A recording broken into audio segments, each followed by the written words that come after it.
নমস্কার প্রিয় দর্শক বন্ধুরা, আমার চ্যানেলে সবাইকে স্বাগত। আর আজ আমি নিয়ে এসেছি অল্প একটু গোবিন্দভোগ চাল দিয়ে ইঁচড়ের নতুন স্বাদের নতুন রেসিপি। ইঁচড়ের একরকম রেসিপি খেতে খেতে বিরক্ত হয়ে গেলে বানিয়ে নিতে পারেন ইঁচড়ের এই রেসিপিটি, যেটা ছোট থেকে বড় সকলেই একদম তৃপ্তি করে চেটেপুটে খেয়ে নেবে। তাহলে চলুন দেরি না করে শুরু করা যাক। বন্ধুরা, অনেকেই ইঁচড় কাটতে চান না আঠা লেগে যাওয়ার ভয়ে, তো আমি বলে দিচ্ছি ইঁচড় কাটার একটি টিপস। ইঁচড় কাটার আগে বটি বা দা যাই হোক না কেন, যাই দিয়ে কাটুন না কেন, তার মধ্যে অল্প তেল লাগিয়ে নেবেন। দু হাতে তেল লাগিয়ে নেবেন। তারপর ইঁচড় দুভাগ করে সঙ্গে সঙ্গে জলে দিয়ে ধুয়ে নিতে হবে। টুকরো করবেন, সঙ্গে সঙ্গে ধুয়ে নেবেন। তবে বন্ধুরা, ইঁচড়ের আটা আর হাতে লাগবে না। তো বন্ধুরা, এবার আমি কড়াইয়ে জল বসিয়ে রেখেছিলাম গরম হওয়ার জন্য। তো গরম জলের মধ্যে আমি অল্প তেল দিয়ে দিলাম আর দিয়ে দিলাম হলুদের গুঁড়ো। দিয়েই ইঁচড়কে ভালো করে সিদ্ধ করে নেব। তার মধ্যে দিয়ে দিলাম 4টা শুকনো লঙ্কা। শুকনো লঙ্কা দিয়ে একটা ঢাকনা দিয়ে সেদ্ধ করে নেব। এবার আমি গোবিন্দভোগ চালটা একটা বাটির মধ্যে জল দিয়ে কিছুক্ষণের জন্য ভিজিয়ে রাখব।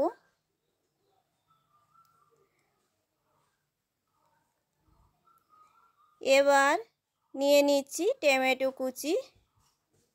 2টো টমেটো ব্যবহার করছি, আর আদা দিয়ে দিলাম, আর শুকনো লঙ্কাগুলো সেদ্ধ করা শুকনো লঙ্কাও দিয়ে দিলাম। দিয়ে এটা একটি পেস্ট তৈরি করে নেব। একটা আলু নিয়ে নিয়েছি, আর ছোট ছোট করে কেটে আলুকে তেলের মধ্যে অল্প করে ভেজে নেব।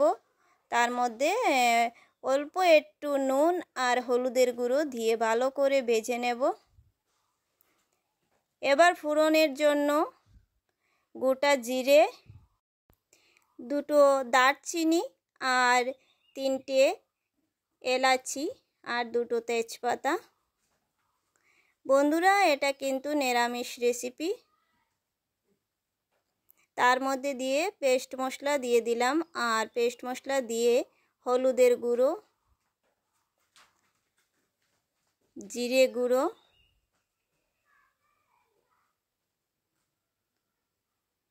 অল্প একটু পরিমাণে লঙ্কা গুঁড়ো দিয়ে মশলাটা ভালো করে ভেজে নেব।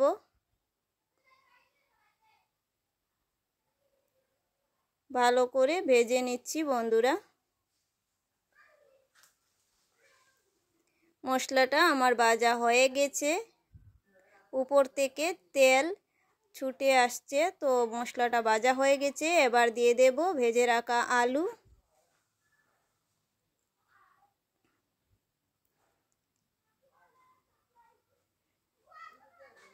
এবার দিয়ে দেব সেদ্ধ করে রাখা ইঁচড়। দিয়ে একটু নাড়াচাড়া করব।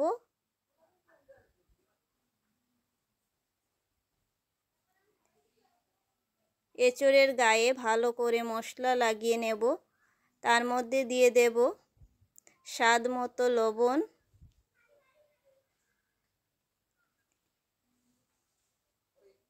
এবার লবণটাও দিয়ে দেব স্বাদ মতো।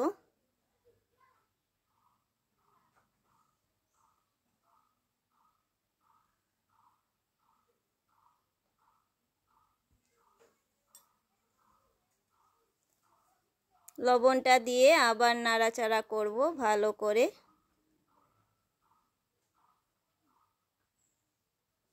তো বন্ধুরা এবার অল্প একটু জল দিয়ে তো বন্ধুরা গোবিন্দভোগ চালটা কিন্তু ভিজিয়ে রেখেছিলাম, এবার দিয়ে দিলাম গোবিন্দভোগ চাল, দিয়ে নাড়াচাড়া করে অল্প অল্প করে জল দেব, একসঙ্গে জল দেব না, অল্প অল্প করে দিয়ে সেটাকে ঢাকনা দিয়ে রেখে দেব। তো বন্ধুরা মনে রাখবেন গোবিন্দভোগ চাল দিয়ে কিন্তু একসঙ্গে জল দিবেন না, জলটা অল্প অল্প করে দিয়ে সেদ্ধ করে নিতে হবে।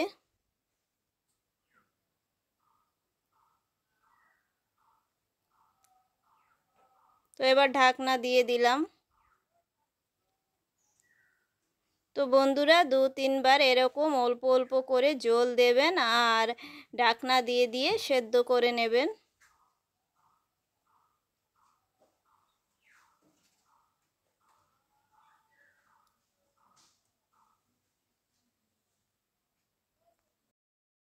বন্ধুরা চৈত্র বৈশাখের দিনে এই ইঁচড়ের রেসিপিটা সবার ঘরে হয়ে থাকে।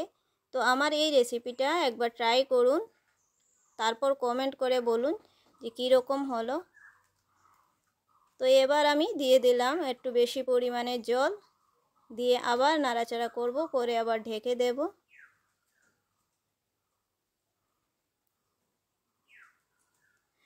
বন্ধুরা অল্প অল্প করে জল দিয়ে ঢাকনা দিয়ে রাখলে একদম চালটা ঝরঝরে হয়ে যাবে, আর অল্প অল্প করে চালটা সেদ্ধ হবে, একসঙ্গে সেদ্ধ হবে না। তার জন্য এইভাবে অল্প অল্প করে জল দিয়ে ঢাকনা দিয়ে রাখতে হয়। চালটা যদি একটু ঝরঝরে হয় তাহলে খেতে কিন্তু খুবই ভালো লাগে আর দেখতেও ভালো লাগে।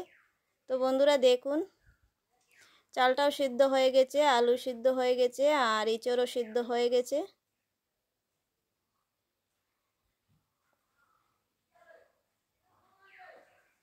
তো অল্প একটু নাড়াচাড়াও করে নিলাম। এই দেখুন এঁচড়টা কিন্তু সিদ্ধ হয়ে গেছে, একদম সিদ্ধ হয়ে গেছে।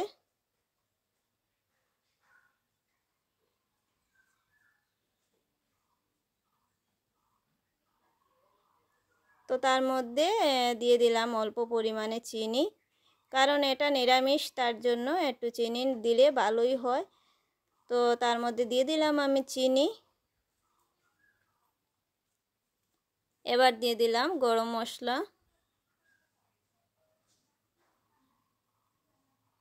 গরম মশলাটা কিন্তু স্কিপ করতে পারবে না, গরম মশলাটা দিতেই হবে, কারণ গরম মশলা দিলে খুবই টেস্ট আসে।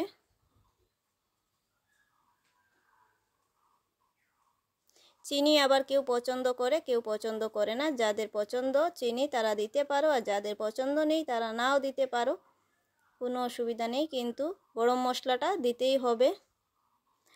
তো বন্ধুরা ফাইনালি আমার এঁচড়ের রেসিপিটা তৈরি হয়ে গেল। তো সামান্য একটু গোবিন্দভোগ চাল দিয়ে এঁচড় এইভাবে রান্না করে খেয়ে দেখুন, বেশ ভালোই লাগবে। তো বাড়িতে যদি কেউ অতিথি আসে তাহলে এইভাবে রান্না করে এঁচড় খাওয়ান, দেখবেন খুবই ভালো লাগবে। তো যদি ভিডিওটি ভালো লাগে তাহলে লাইক কমেন্ট শেয়ার করতে ভুলবেন না, অবশ্যই করে দেবেন।